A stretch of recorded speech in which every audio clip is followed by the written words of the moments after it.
Hello, fifth graders. Good to see you. It's Miss Funkhauser. Just want to check in, see how your week 3 is going. We're going to get ready to read chapters 13 and 14 today, but just want to reach out and say thanks so much for those students who have checked in with us on our weekly check-ins, stopped by our office hours, reached out through Remind, or called us on the telephone. It's so good to hear your voices. So please keep in touch. Today, before we get started, I want us to be just to remember about similes and metaphors. I know you've heard about those in your classrooms, but just want to remind us. So good authors, good writers use similes and metaphors to paint pictures, right? So that you can visualize what's happening in the story. And Roald Dahl here is an awesome author. He does a great job of painting pictures and allowing the reader to visualize what he is writing about. So I want to pause for a second, and I'm going to have us split screens. I have a quick video just to remind us real quick about the difference between similes and metaphors and why are they used. Okay, so hold on real quick. All right, many of you know Brain Pop, so I'm going to just share my screen real quick, and I'll open it up so that you can see it as well.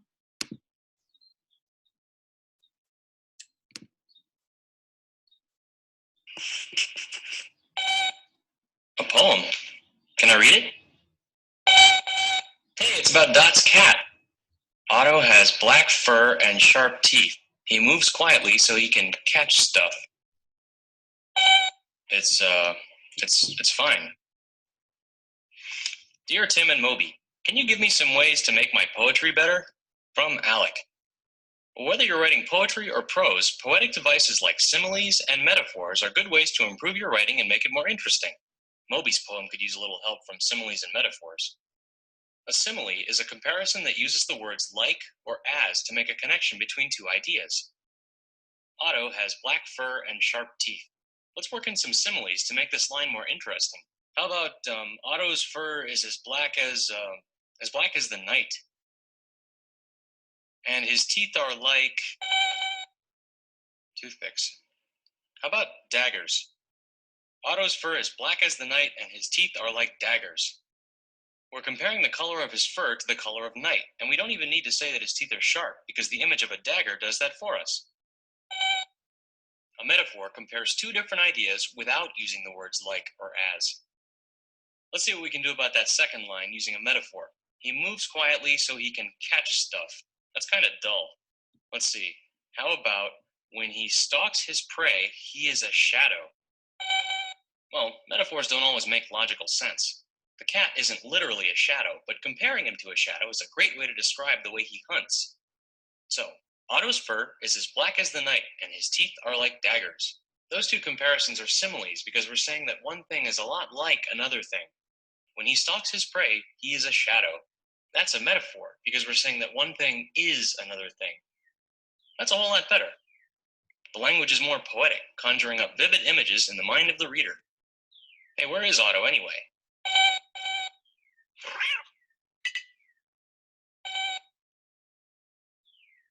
Looks like he got you.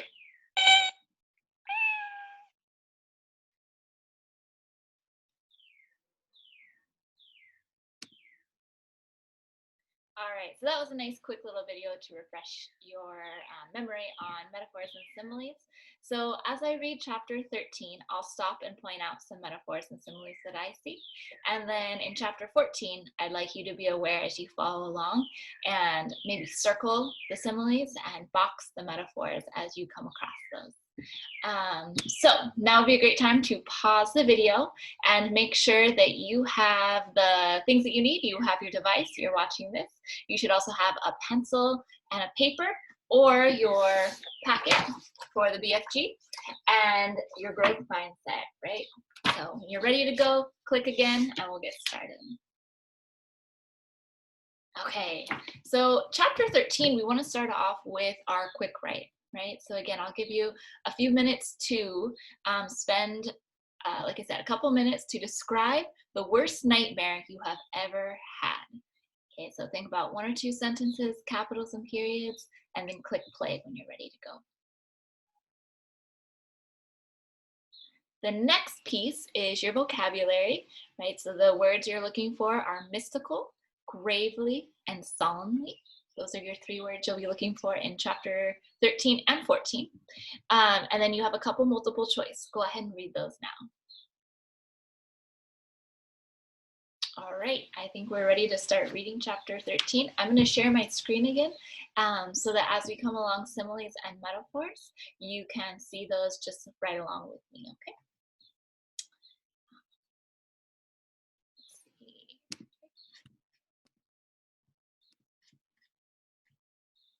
That's hidden. Here we go. So chapter 13 is called A Truggle Humper for the Flesh Lump Eater. They is always having 50 winks before they go scumpering off to hunt human beings in the evening, the BFG said. He stopped for a few moments to let Sophie have a better look. Giants is only sleeping every then and now, he said. Not nearly as much as human beings.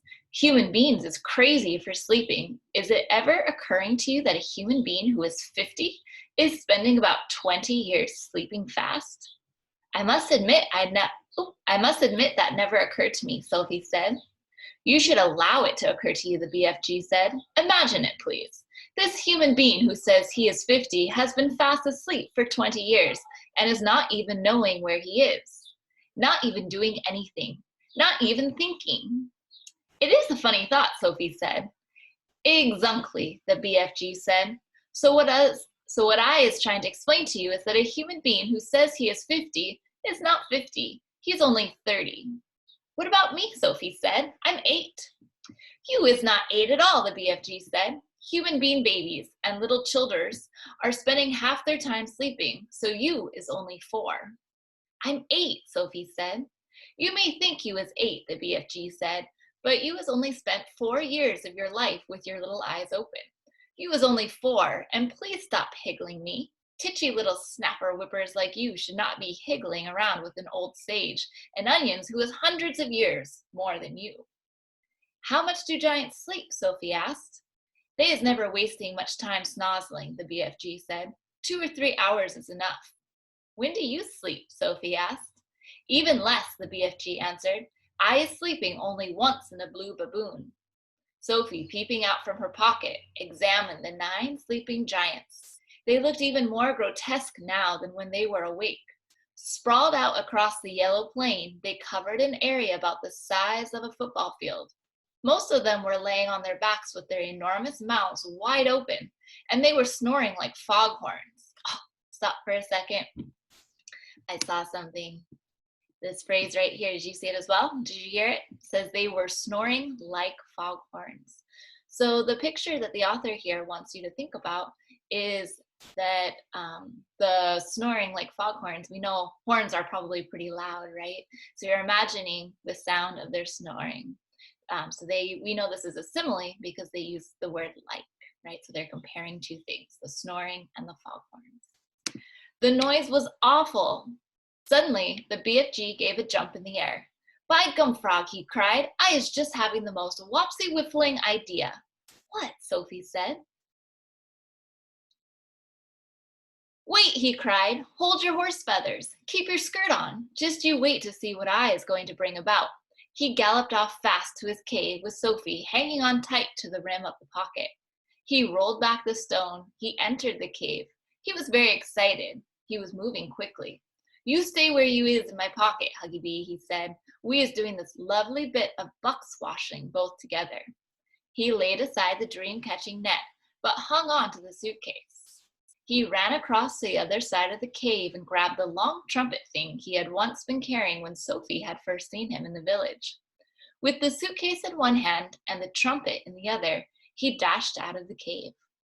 What is he up to now? Sophie wondered. Peep your head up good, the BFG said. Then you will get a fine winkle of what is going on. When the BFG came near to the sleeping giants, he slowed his pace. He began moving softly. He crept on his toes towards the ugly brutes. They were still snoring loudly. They looked repulsive, filthy, diabolical. The BFG tiptoed around them. He went past the gizzard gulper, the blood bottler, the meat dripper, the child chewer. and then he stopped. He had reached the flesh lump eater. He pointed at him. Then he looked down at Sophie and gave her a big wink. He knelt on the ground, and very quietly he opened the suitcase. He took out of it the glass jar containing the terrible, nightmarish Trogglehumper. At that point, Sophie guessed what was going to happen next. Remember, Miss Believer had asked you to make predictions. This is a great place to to make a prediction. At that point, Sophie guessed what was going to happen next. Ouch, she thought. This could be rather dangerous. I'm up here again. She crouched lower in the pocket so that only the top of her head and her eyes were showing. She wanted to be ready to duck out of sight very fast should anything go wrong. They were about 10 feet away from the flesh lumper's face. The snoring, snorting noise he was making was disgusting. Every now and again, a big bubble of spit formed between his two open lips, and then it would burst with a splash and cover his face with saliva. Taking infinite care, the BFG unscrewed the top of the glass jar and tipped the squiggling, squirming, faintly scarlet Trogglehumper into the wide end of his long trumpet. He put the other end of the trumpet to his lips. He aimed the instrument directly at the flesh lump eater's face. He took a deep breath, puffed out his cheeks, and then whoof, he blew. Sophie saw a flash of pale red go darting towards the giant's face. For a split second, it hovered above the face. Then it was gone. It seemed to have been sucked up the giant's nose, but it had all happened so quickly, Sophie couldn't be sure. We had better be skittling away quick to where it's safe, the BFG whispered. He trotted off for about 100 yards. Then he stopped. He crouched low to the earth. Now, he said, we is waiting for the gun and flames to begin. They didn't have to wait long.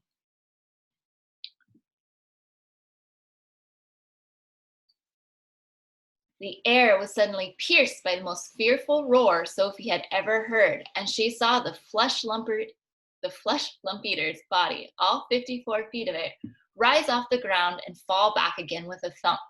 Then it began to wiggle and twist and bounce about in the most violent fashion. It was quite frightening to watch.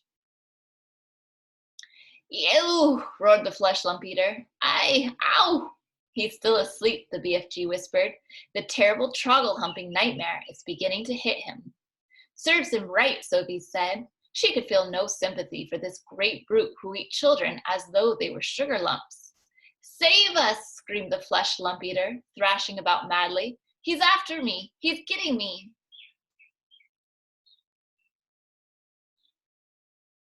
The thrashing of limbs and the waving of arms became more violent by the second. It was an awesome thing to watch, such a massive creature having such mighty convulsions. It's Jack, bellowed the flesh lump eater. It's the gruful, gruntious Jack. Jack is after me. Jack is whack-crackling me. Jack is spike-sticking me. Jack is splash-plunking me. It's the terrible, fright-swiping Jack. The flesh lump eater was writhing about over the ground like some colossal, tortured snake. Ooh, let's pause again. I saw another one. Okay, now you tell me, is it a metaphor or a simile? Yeah, simile, good. Simile because it has the like, right? So the two things it's comparing is the way the flesh lump eater is moving around on the ground like a tortured snake, right? So if you can imagine what a snake would look like, that's what they're trying to paint the picture of the flesh lump eater. Good job, you guys. Oh, spare me, Jack, he yelled. Don't hurt me, Jack. Who is this Jack he's on about? Sophie whispered. Jack is the only human being all giants is frightened of, the BFG told her. They is all absolutely terrified of Jack. They is all hearing that Jack is a famous giant killer. Save me, screamed Flesh Lump Eater. Have mercy on this poor little giant. The beanstalk, he is coming at me with this terrible spike-sticking beanstalk. Take it away. I is begging you, Jack. I is praying you not to touch me with your terrible spike-sticking beanstalk. Us giants, the BFG whispered, is not knowing very much about this dreaded human being called Jack. We is knowing only that he is a famous giant killer and that he is owning something called a beanstalk. We is knowing also that the beanstalk is a fearsome thing and that Jack is using it to kill giants. Sophie couldn't stop smiling. What are you griggling at? The BFG asked her, slightly nettled. I'll tell you later, Sophie said. The awful nightmare had now gripped the great brute to such an extent that he was tying his whole body into knots. And I wanted to stop there too. What do you guys notice? Okay, so right here, that giant is tying his whole body into knots, right? So we're comparing the giant's body to knots. Do you see like or at? No, it's not in here, right? So this is a great example of a metaphor because his body is not really being tied into knots, but the author wants you to imagine that this giant's moving around so fearsomely that his body is twisting up almost as if it was like in knots. Do not do it, Jack, he screeched. I was not eating you, Jack. I's never eating human beings. I swear I has never gobbled a single human being in all my wholesome life. Liar, said the BFG. Just then, one of the flesh lump eater's flailing fists caught the still fast asleep, meat-dripping giant smack in the mouth. At the same time, one of his furiously thrashing legs kicked the snoring gizzard-gulping giant right in the guts. Both the injured giants woke up and leaped to their feet. He is swiping me right in the mouth, yelled the meat dripper. He is bone-swoggling me smack in the guts, shouted the gizzard-gulper. The two of them rushed at the flesh lump eater and began pounding him with their fists and feet. The wretched flesh lump eater woke up with a bang. He awoke straight from one nightmare into another. He roared into battle, and in the bellowing, thumping, rough and tumble that followed, one sleeping giant after another either got stepped upon or kicked. Soon all 9 of them were on their feet, having a most almighty free-for-all. They punched and kicked and scratched and bit and butted each other as hard as they could. Blood flowed, noses went crunch, teeth fell out like hailstones. Let's pause there again. Teeth fell out like hailstones. Right, so hail comes from the sky, it's like frozen rain. Sometimes it can get pretty big. So teeth fell out like hailstones, right? The teeth falling from the giant's mouth were like hailstones falling from the sky. The giants roared and screamed and cursed, and for many minutes the noise of the battle rolled across the yellow plain. The BFG smiled a big, wide smile of absolute pleasure. I is loving it when they is all having a good toughen rumble, he said. They'll kill each other, Sophie said. Never, the BFG answered. Those beasts is always bishing and walloping at one another. Soon it will be getting dusky and they'll be galloping off to fill their tummies. They're coarse and foul and filthy, Sophie said. I hate them. As the BFG headed back to the cave, he said quietly, We certainly was putting that nightmare to good use, though, wasn't we? Excellent use, Sophie said. Well done, you. All right, that completes chapter 13. So if you can scan over page 13 and see if there's any answers that you might have gotten the answer to already, go ahead and fill those out. Click play when you're ready.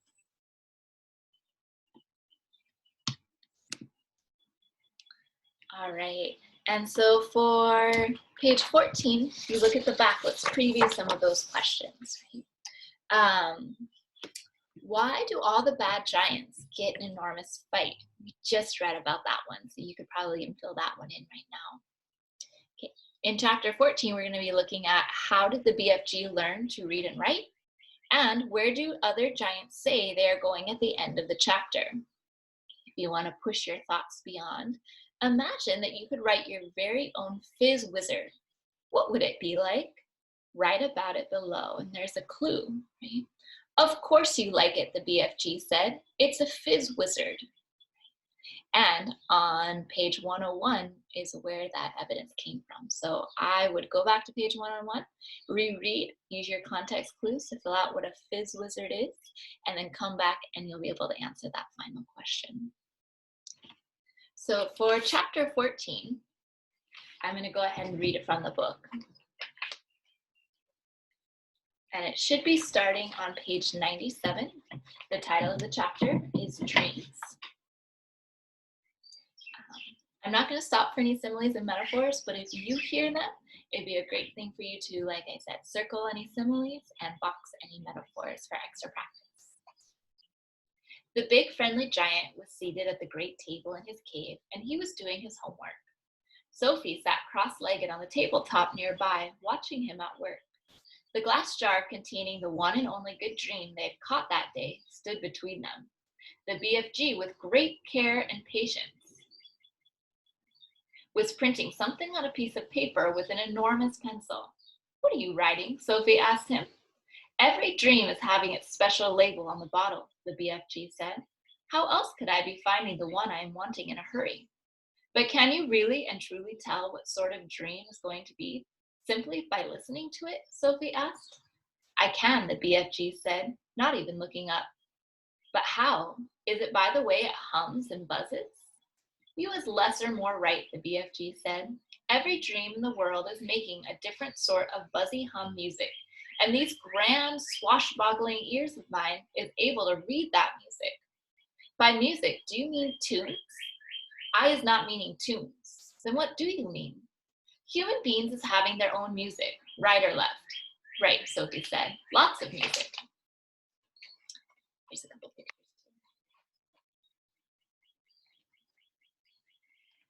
And sometimes human beings is very overcome when they is hearing wondrous music. They is getting shivers down their spindles, right or left. "Right," Sophie said. "So the music is saying something to them. It is sending a message. I do not think the human beings is knowing what that message is, but they is loving it just the same." "That's about right," Sophie said. "But because of these jump-squiffling ears of mine," the BFG said, "I is not only able to hear the music that dreams is making, but I is understanding it also." "What do you mean understanding it?" Sophie said. "I can read it," the BFG said. "It talks to me. It's like a language." "I find that just a little hard to believe," Sophie said. "I'll bet you is also finding it hard to believe in quagwinkles," the BFG said, "and how they is visiting us from the stars." "Of course I don't believe that," Sophie said. The BFG regarded her gravely with those huge eyes. "I hope you'll forgive me," he said, "if I tell you that human beings is thinking they is very clever, but they is not. There is nearly all of them not munchers and squeak pips." "I beg your pardon," Sophie said. "The matter with human beings," the BFG went on, "is that they is absolutely refusing to believe in anything unless they is actually seeing it right in front of their own schnozzles. Of course, quagwinkles is existing. I is meeting them often. I is even chittering to them." He turned away contemptuously from Sophie and resumed his writing. Sophie moved over to read what he had written so far. The letters were printed big and bold, but were not very well formed. Here is what it said. "This dream is about how I is saving my teacher from drowning. I is diving into the river from a high bridge, and I is dragging my teacher to the bank. And then I is giving him the kiss of death." "A kiss of what?" Sophie asked. The BFG stopped writing and raised his head slowly. His eyes rested on Sophie's face. "I was telling you once before," he said quietly, "that I is never having a chance to go to school. I is full of mistakes. It is not my fault. I do my best. You was a lovely little girl, but please remember that you is not exactly Miss Know Everything yourself." "I'm sorry," Sophie said. "I really am. It is very rude of me to keep correcting you." The BFG gazed at her for a while longer. Then he bent his head again to slow, laborious writing.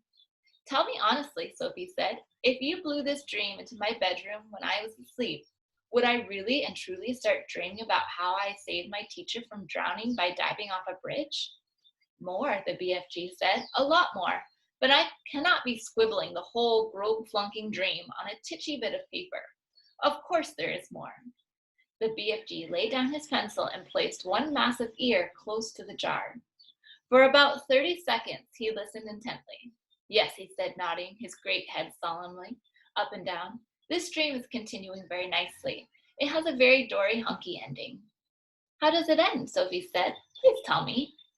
"You would be dreaming," the BFG said, "that the morning after you was saving the teacher from the river, you was arriving at school and you was seeing all 500 pupils sitting in the assembly hall, and all the teachers as well, and that the head teacher is then standing up and saying, 'I is wanting the whole school to give 3 cheers for Sophie because she is so brave and is saving the life of our fine arithmetic teacher, Mr. Figgins, who was unfortunately pushed off the bridge into the river by our gym teacher, Miss Amelia Upscotch. So 3 cheers for Sophie. And the whole school is then cheering like mad and shouting, "Bravo, well done." And forever after that, even when you is getting your sums all gone swiggled and muggled up, Mr. Figgins is always giving you 10 out of 10 and writing, "Good work, Sophie," in your exercise book. Then he was waking up. "I like that dream," Sophie said. "I like that dream too. I feel like you guys would too." "Of course you like it," the BFG said. "It is a fizz wizard." I feel like there's a context clue right there if you have to look back at page 101. He licked the back of the label and stuck it on the jar. "I was usually writing a bit more than this on the labels," he said, "but you was watching me and making me jumpsy." "I'll go and sit somewhere else," Sophie said.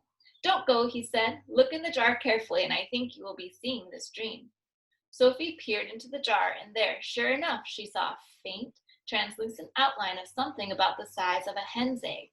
There was just a touch of color in it, a pale sea green, soft and shimmering, and very beautiful. There it lay, this small, oblong, sea green jellyish thing at the bottom of the jar, quite peaceful, but pulsing gently, the whole of it moving in and out ever so slightly as though it were breathing. "It's moving," Sophie cried. "It's alive." "Of course it's alive." "What will you feed it on?" Sophie asked.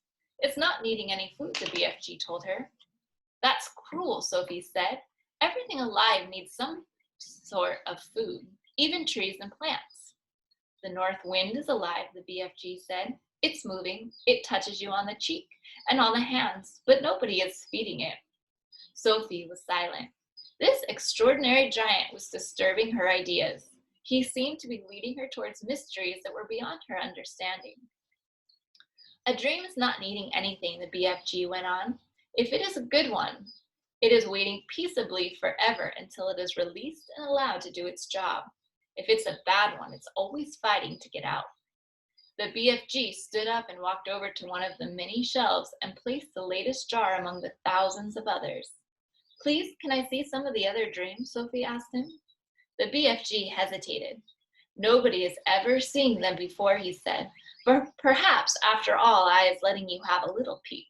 He picked her up off the table and stood her on the palm of one of his huge hands. He carried her towards the shelves. "Over here is some of the good dreams," he said, "the fizz wizards."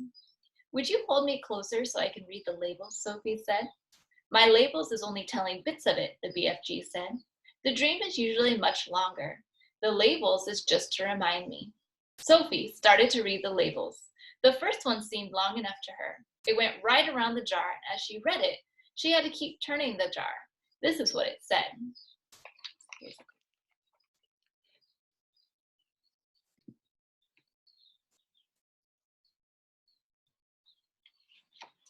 "Today I is sitting in class, and I discovered that if I is staring very hard at my teacher in a special way, I is able to put her to sleep.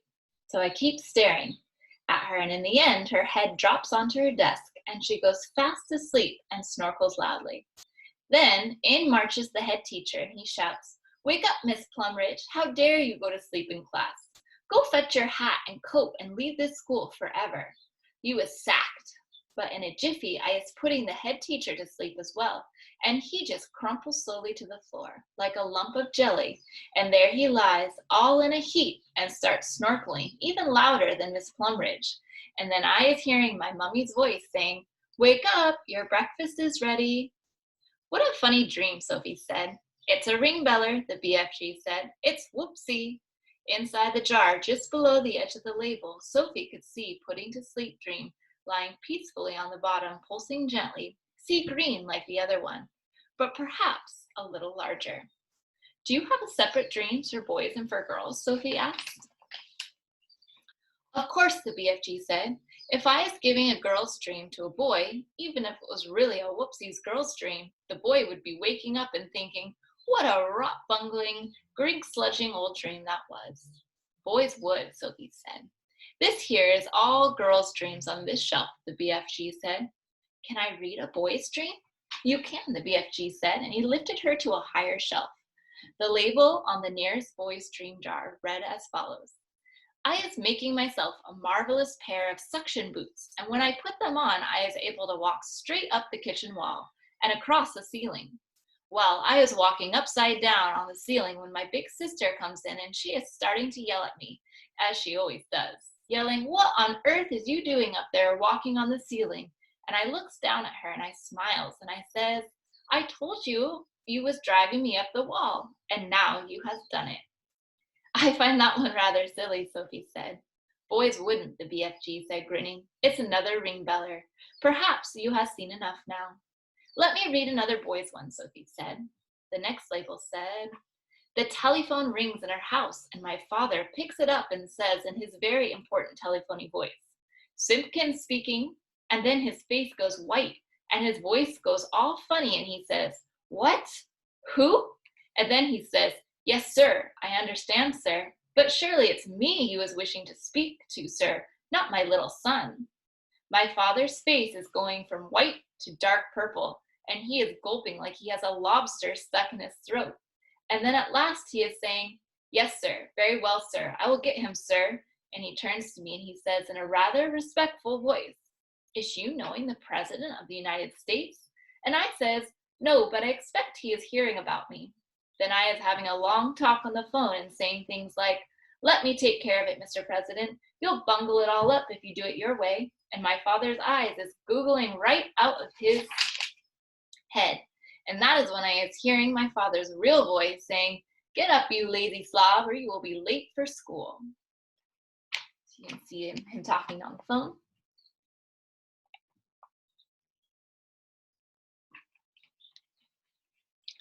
"Boys are crazy," Sophie said. "Let me read this next one." Sophie started reading the next label. "I was having a bath and I was discovering that if I press quite hard on my tummy button, a funny feeling comes over me and suddenly my legs are not there, nor is my arm. In fact, I have become absolutely invisible all over.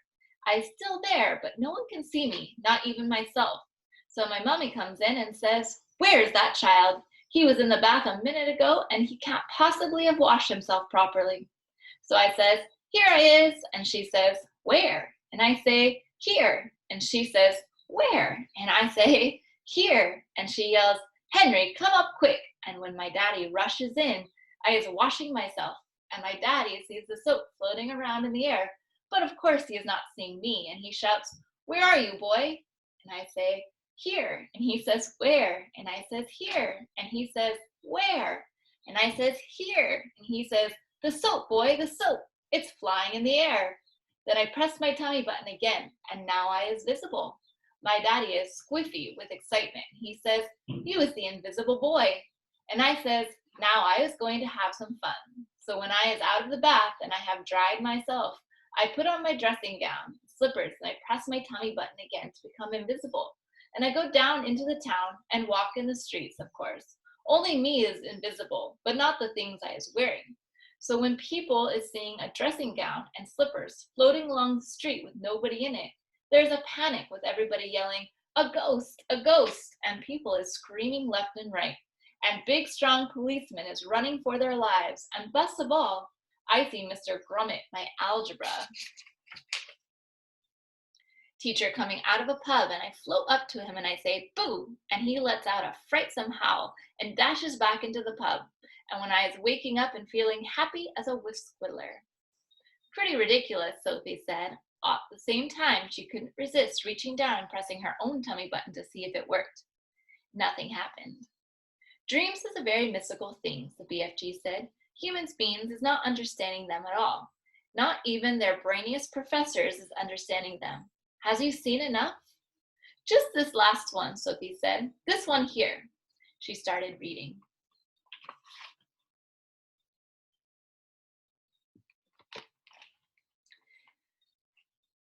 "I has written a book, and it is so exciting nobody can put it down. As soon as you have read the first line, you is so hooked on it you cannot stop until the last page.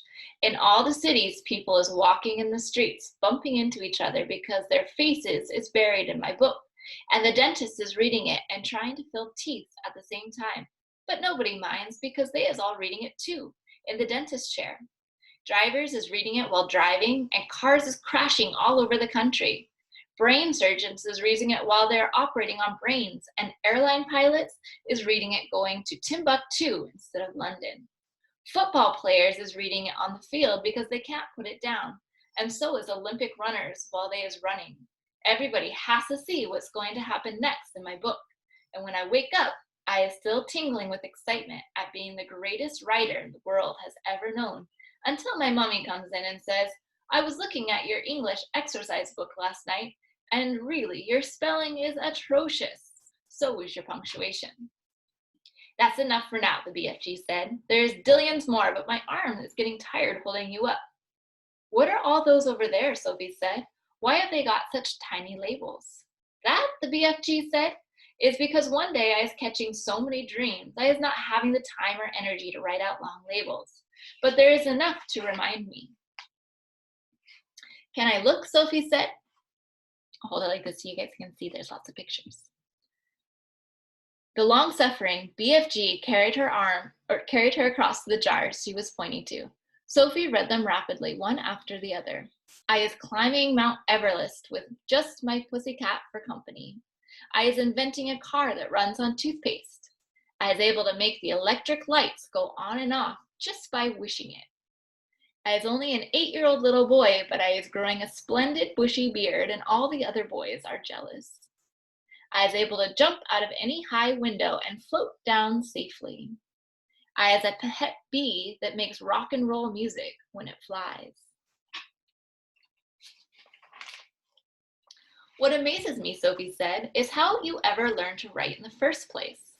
Ah, said the BFG, I have been wondering how long it is before you asking me that. Considering you never went to school, I think it's quite marvelous, Sophie said. How did you learn? The BFG crossed the cave and opened a tiny secret door in the wall. He took out a book, very old and tattered. By human standards, it was an ordinary-sized book, but it looked like a postage stamp in his huge hand. One night, he said, I is blowing a dream through a window, and I sees this book lying on the little boy's bedroom table. I wanted it so very badly, you understand, but I am refusing to steal it. I would never do that.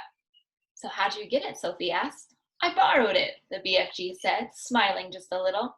Just for a short time I borrowed it. How long have you had it? Sophie asked. Perhaps only about 80 years, the BFG said. Soon I shall be putting it back. And that's how you taught yourself to write? Sophie asked him. I is reading it hundreds of times, the BFG said, and I is still reading it and teaching new words to myself and how to write them. It is the most scrumdiddlyumptious story. Sophie took the book out of his hand. Nicholas Nickleby, she read aloud, by Doll's Chickens, the BFG said. By who? Sophie said. Just then there came a tremendous noise of galloping feet from outside the cave. What's that? Sophie cried. That is all the giants zipple-fizzing off to another country to guzzle human beings, the BFG said. He quickly popped Sophie into his waistcoat pocket, then hurried to the cave entrance and rolled back the stone.